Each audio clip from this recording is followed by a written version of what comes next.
나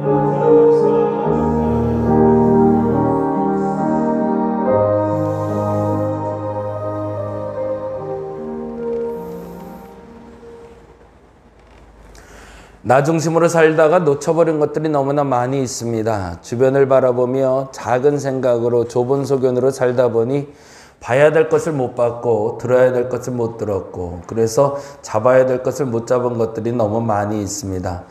그러한 것들에 대해서 정리하는 시간이 오늘이 되게 하여 주옵시고 봐야 할 것을 보게 하시고 들어야 될 것을 듣게 하시며 잡아야 될 것을 놓치지 않는 저들 되게 하여 주옵소서.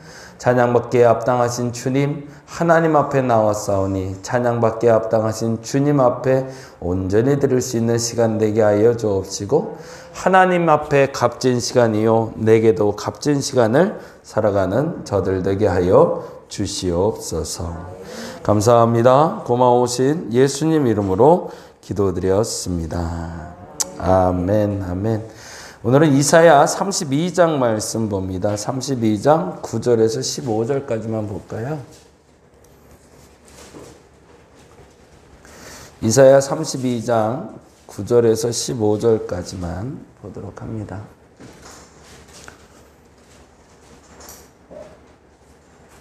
주세요.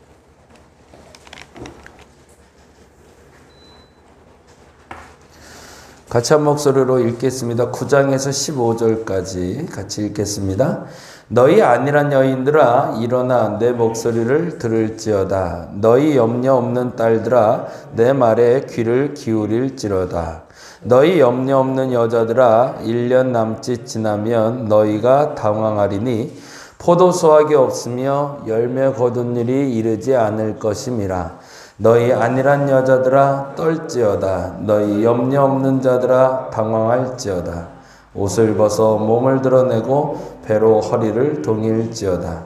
그들은 좋은 밭에서 인하여 열매 많은 포도나무로 인하여 가슴을 치게 될 것이니라.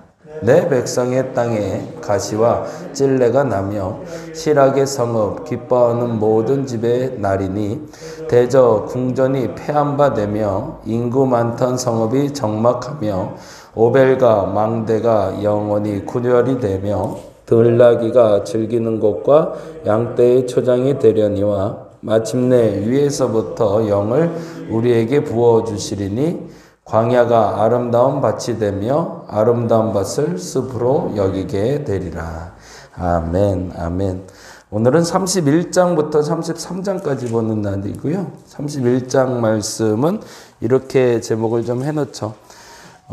애굽을 의지한 이유는 이라고 해놓으시면 좋을 것 같고요.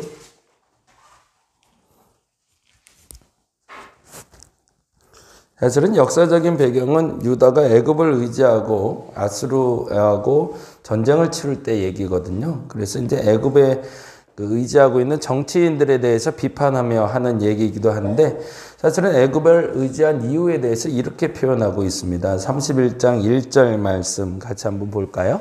같이 읽겠습니다. 도움을 구하러 애굽으로 내려가는 자들은 화 있을진저 그들은 말을 의지하며 병거의 많음과 마병의 심히 강함을 의지하고 이스라엘의 거룩하신 일을 앙모하지 아니하며 여호와를 구하지 아니하나니라고 되어 있어요. 애굽을 의지한 이유에 대해서는 뭐라고 표현하면 좋을까요? 그들의 말과 병거의 많음 그리고 마병의 강함 때문이라는 거죠. 사실은 전쟁을 치러야 되는데 아무리 기도만 해서 되겠습니까? 그 말도 맞죠. 그런데 기도만 하면 되겠습니까? 라고 말하는 것과 기도도 안 하고 다른 것을 의지하는 건 완전히 다른 거죠. 기도도 하고 의지도 하고 해야 정상인데 기도는 안 하고 의지만 하면 문제고 또 기도만 해도 문제가 되는 거죠. 두 가지가 같이 갈 수 있어야 되는데 중요한 건 기도를 하고 붙잡은 것과 먼저 붙잡고 기도하는 것이 조금 차이를 말하고 있는 거죠. 내가 생각할 때 이거를 꼭 붙잡고 있어야 돼 라고 생각하고 기도하는 것과 기도하고 나서 반드시 잡아야 돼 라고 말하는 걸 붙잡고 있는 건 완전히 차이가 있다는 얘기입니다. 왜 그럴까요? 내가 기도하기 전에 꽉 잡고 있는 게 혹여 하나님 마음에 부합하지 않을 수도 있다라는 전제가 되는 거죠. 내가 이것만 붙잡고 있으면 난 반드시 잘할 수 있어 라고 말하고 있는데 기도하다 보니까 이거 놓으라고 하신단 말이죠. 그러면 놔야죠.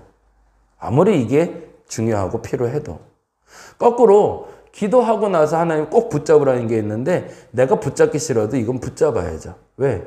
기도해서 받은 응답이니까.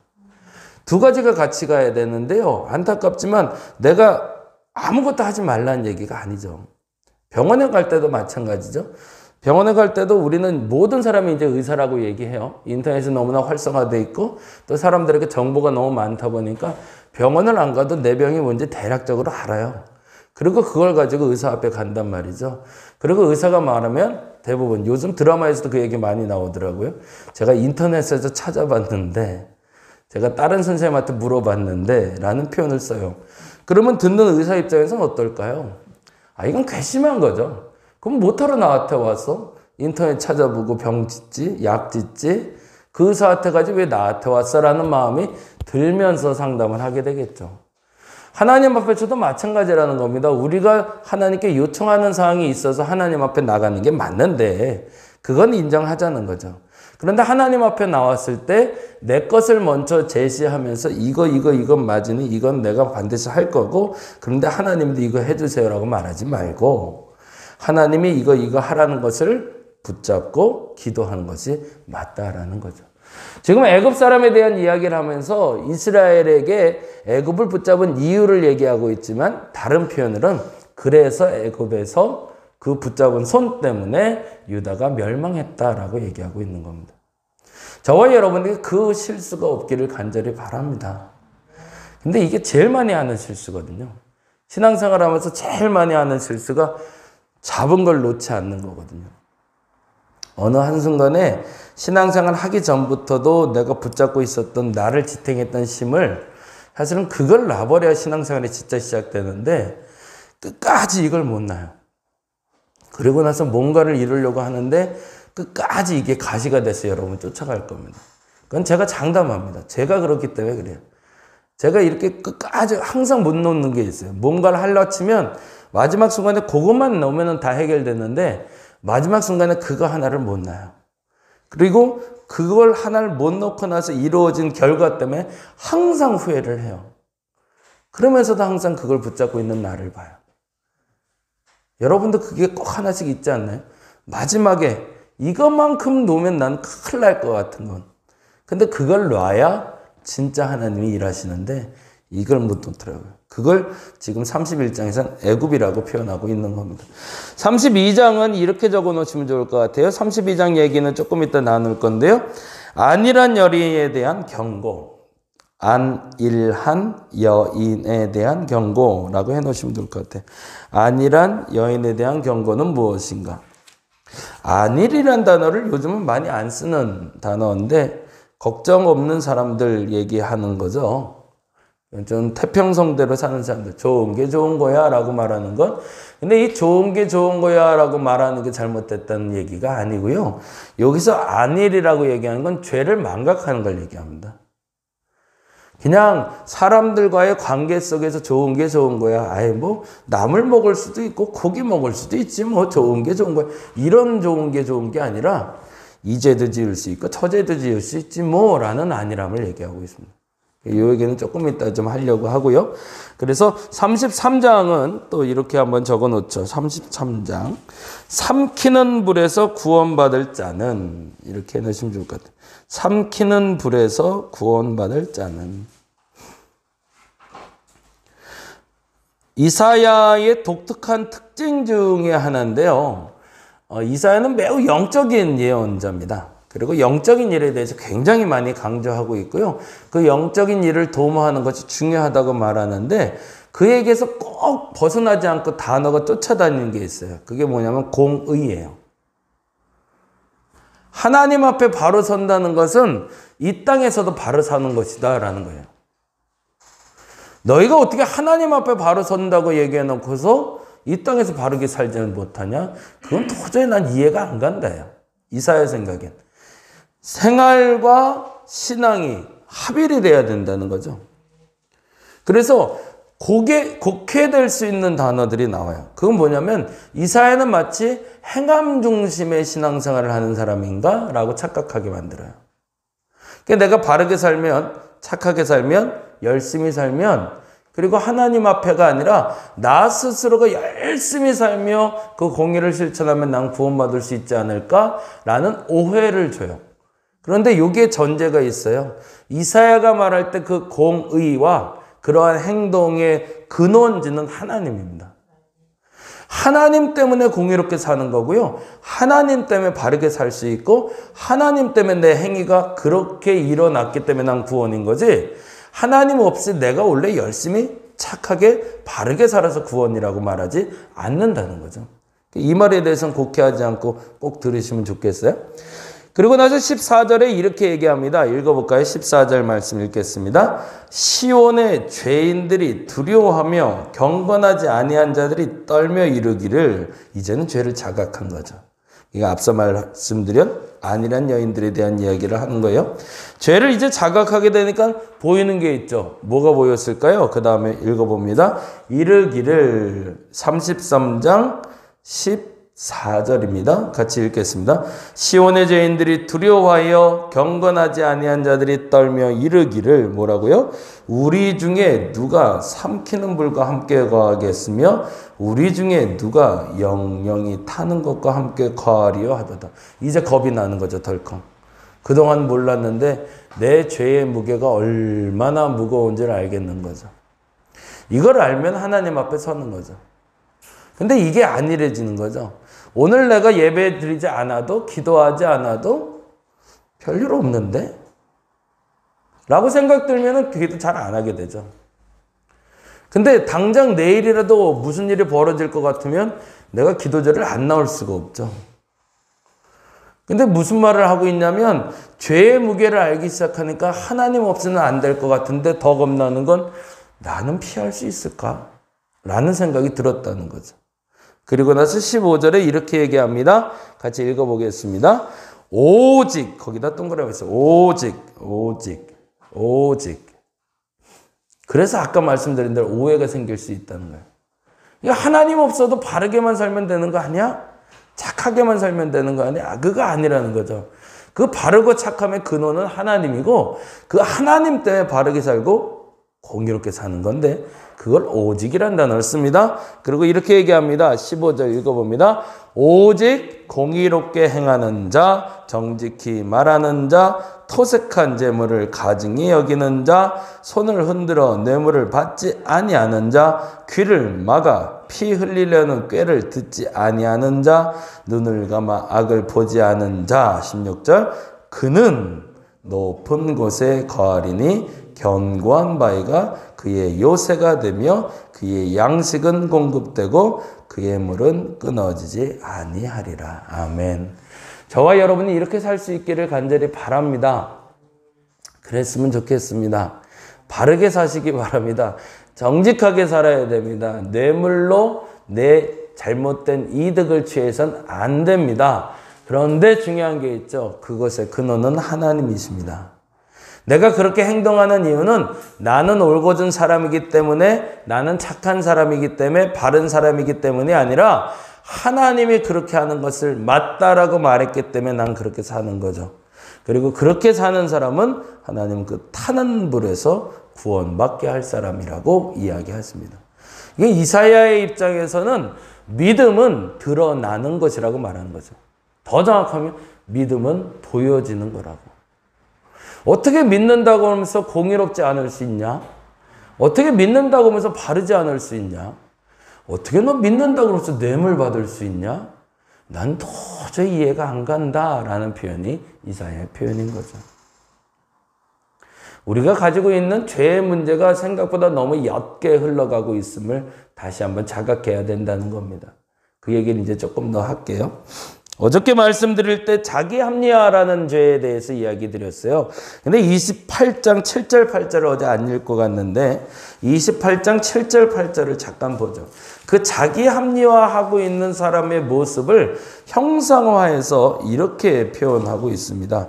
7절 8절인데요. 같이 한번 볼게요. 28장 7절 8절 같이 한번 읽어보겠습니다.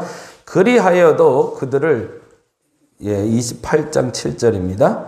그리하여도 이들은 포도주로 말미암아 역걸음치며 독주로 말미암아 비틀거리며 제사장과 선지자도 독주로 말미암아 역걸음을 치며 포도주에 빠지며 독주로 말미암아 비틀거리며 환상을 잘못 풀며 재판할 때에 실수하나니 모든 상에는 토한 것 더러운 것이 가득하고 깨끗한 것이 없도다. 이게 자기 합리화라는 거예요. 자기 합리화를 우리가 생각할 때는 이렇게 해서 잘 빠져나갔어 라고 생각한다는 거죠. 이 위기 시간을 내가 아주 지혜롭게 빠져나갔네 라고 착각하지 말라는 거예요. 그 모습을 하나님이 보고 있자면 이래서 예배 못 드렸지, 이래서 헌금 못했지, 이래서 열심히 살지 못했지, 이래서 공의롭지 못했지, 어쩔 수 없어서 뇌물 받았지 등등의 자기 합리화를 하고 있는 모습을 하나님 입장에서 보자면 만취된 상태에서 비틀비틀하면서 걸어가는 그 모습하고 똑같다라는 거죠. 너는 이쪽에 있어서 나는 넘어지지 않았어, 난 비틀거리지만 넘어지지 않았어 라고 말하고 있지만 내가 보기에는 넘어지지 않은 게 문제가 아니라 네가 휘청휘청하는 게 보인다는 거예요. 그리고 네가 잘 모르겠지만 네 앞에 그 토사물들과 그 어지럽게 널려있는 그 지저분한 것을 너 왜 보지 못하냐라는 거죠. 그게 자기 합리화의 모습이에요. 그러니까 이제부터 죄에 대해서 생각할 때 자기 합리화는요, 내가 잘 피해갔어, 내가 이건 안 밟았어, 이질에는 안 밟았고 다행히 피했어라고 말하는 그 순간에 하나님 눈높이에서 보자는 거죠. 그래봐야 그거는 독주에 취해서 만취된 상태로 비틀거리는 거하고 별반 다를 거 없다. 그러니 그게 얼마나 비참해 보이는 거죠. 하나님 앞에서는. 두 번째로 말씀드렸던 게 게으름이었습니다. 그게 29장 10절에 나와 있었죠. 29장 먼저 10절 말씀 보겠습니다. 29장 10절 말씀 같이 읽겠습니다. 대저 여호와께서 깊이 잠들게 하는 영을 너희에게 부어주사 너희의 눈을 감기셨음이니 그가 선지자들과 너희의 지도자인 선견자들을 덮으셨습니다. 이 말이 게으름이라고 말씀을 드렸어요. 그냥 아무것도 안 하고 있는 상태? 아니요. 그게 아니라 이 말은 13절에 이렇게 표현을 합니다. 같이 한번 읽어볼게요. 게으름의 다른 표현이에요. 게으름은 아무것도 안 하는 게 아니에요. 이거는 하면서 아무것도 안 하는 걸 말해요. 13절 읽어볼게요. 주께서 이르시되 이 백성이 입으로는 나를 가까이 하며 입술로는 나를 공경하는 거예요. 그게 게으름이에요. 게으름은 아무것도 성경도 안 봐, 기도도 안 해, 봉사도 안 해, 좋은 일도 안 해. 아무것도 안 하고 그냥 정말로 나무 밑에 떨어져갖고 열매 떨어지기를 기다리고 있는 그게 게으름이 아니라 입으로는 열심히 해야지, 오늘 일하러 가야지, 오늘은 해야 되는데 라고 말하면서 안 하는 걸 게으름이라고 얘기합니다. 내게 믿음이 있어 라고 말하는 사람들이에요. 난 믿음이 있어. 나 원래 믿음이 있었는데 근데 오늘은 안 돼. 내가 원래 열심히 있는 사람인데 오늘은 좀 안 되겠어 라고 말하는 건 그것을 게으름이라고 질책하고 있습니다. 이제 좀 정리를 좀 하자는 얘기예요.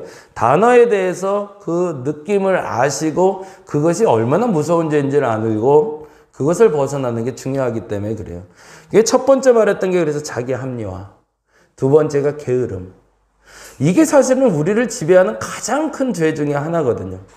근데 이게 보이지를 않다 보니까 이게 죄인지 아까 말한 대로 망각하고 마는 거죠. 마지막 세 번째 죄가 오늘 말씀드린 안일한 죄를 얘기합니다. 그게 바로 32장에 읽었던 죄죠. 9절로 가보죠. 32장 9절. 같이 한번 읽어보겠습니다. 너희 안일한 여인들아 일어나 내 목소리를 들을지어다. 너희 염려 없는 딸들아 내 말에 귀를 기울일지어다. 10절.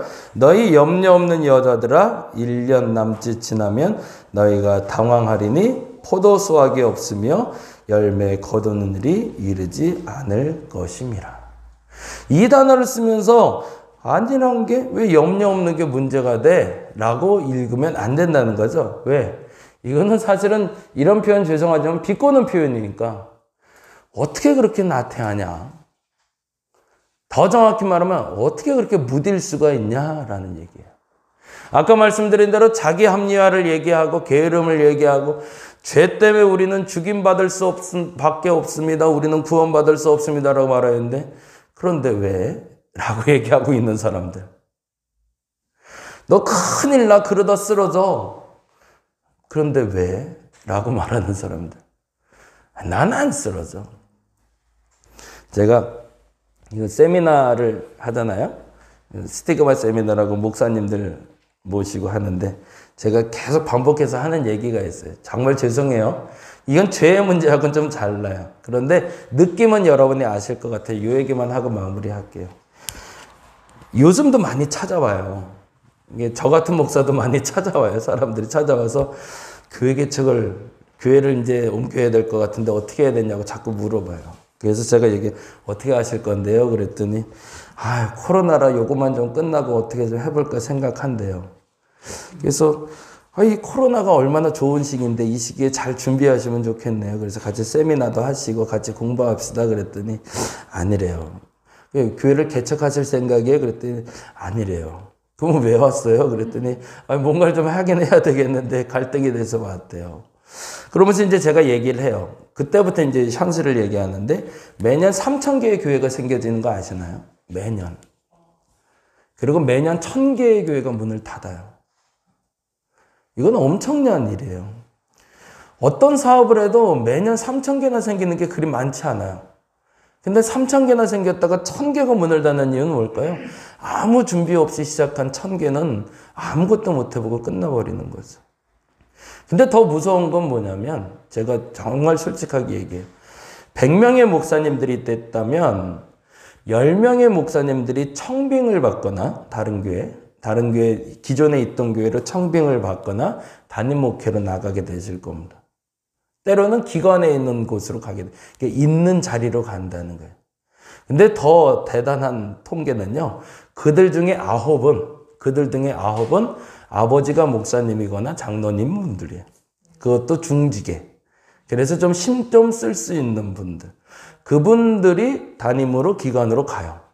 나머지 1%. 그 1%가 정말 기적적으로 너무 탁월한 능력을 가진 목사님이기 때문에 이분이 아니면 우리 교회 안 되겠다 싶어서 모셔가는 분들이 1%예요. 그래서 목사님들에게 이제 얘기해요. 자그면 생각해 보세요. 목사님 그 1%세요? 아니면 그 9%세요? 아니면 90%세요? 90%라는 넓은 길이 있고 1%라는 좁은 길이 있는데 목사님은 어디에 속한 것 같으세요? 라고 얘기해요.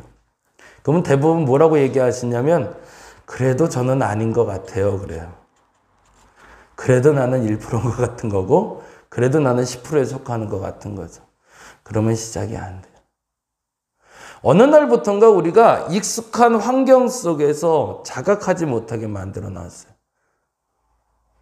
지금 이 얘기하고는 조금 다른 표현이지만 느낌을 받으시라고 말씀드린 거고 죄가 질퍽질퍽하게 쌓여있는데 그 진흙길을 가다 보니까 평탄한 길을 가던 걸 아예 잊어버린 거죠. 그래서 이 정도의 진흙은 밟고 가도 되라고 너무 익숙해 있는 나를 보는 거죠. 이 정도 더러워지는 건 원래 신발은 원래 이렇게 더럽게 신는 거야 라고 너무 익숙해진 죄에 물들어 있는 우리. 그것에 대해서 성경은 그렇게 얘기합니다. 1년만 지나봐라. 그 자리가 그대로 있을 것 같나. 사실은 설교 강단에서 이 죄에 대한 얘기를 한다는 건 되게 불편한 얘기이긴 합니다. 그럼에도 불구하고 여러분이 알아야 되고 저도 알아야 되는 부분이기 때문에 사실은 저도 고쳐야 되는 부분이기 때문에 다시 한번 점검해 봐요. 첫째는 자기 합리화 하지 마시기 바랍니다. 아무리 합리화해 봐야 나는 잠깐 면피라고 그러죠. 고사리는 살짝 빠져나갈 수 있어도 결코 하나님 보시기에는 그렇지 않다는 거. 술 취한 사람과 별반 다를 거 없다는 거. 게으르다는 것, 그것은 입으로만 신앙생활을 하는 것. 마지막으로 그러한 죄에 대해서 무지하게 살아가는 것, 그것은 조만간 결과가 나타난다는 걸 알고 조금 더 긴장하고 우리 신앙생활을 했으면 좋겠습니다. 이 코로나 시기에는 준비하기에 가장 좋은 시기입니다. 잘 준비되셔서 이 시기가 끝났을 때 정말 그리스도인답게 쓰임받을 수 있는 저와 여러분 되시기를 간절히 바랍니다. 기도하겠습니다. 자기 합리화를 하지 말게 하여 주옵소서. 게으르지 말게 하여 주옵소서. 이렇게 말해도 자꾸 자기 합리화하고 게으른 사람들이 생기지 않게 하여 주옵소서. 죄에 대해서 무뎌지는 것처럼 나쁜 게 없을진데 죄에 대해서 예민하게 반응하며 죄를 벗어나 살아갈 수 있는 우리 되게 하여 주시옵소서. 감사합니다. 고마우신 예수님 이름으로 기도드렸습니다. 다 같이 기도하고 돌아가겠습니다.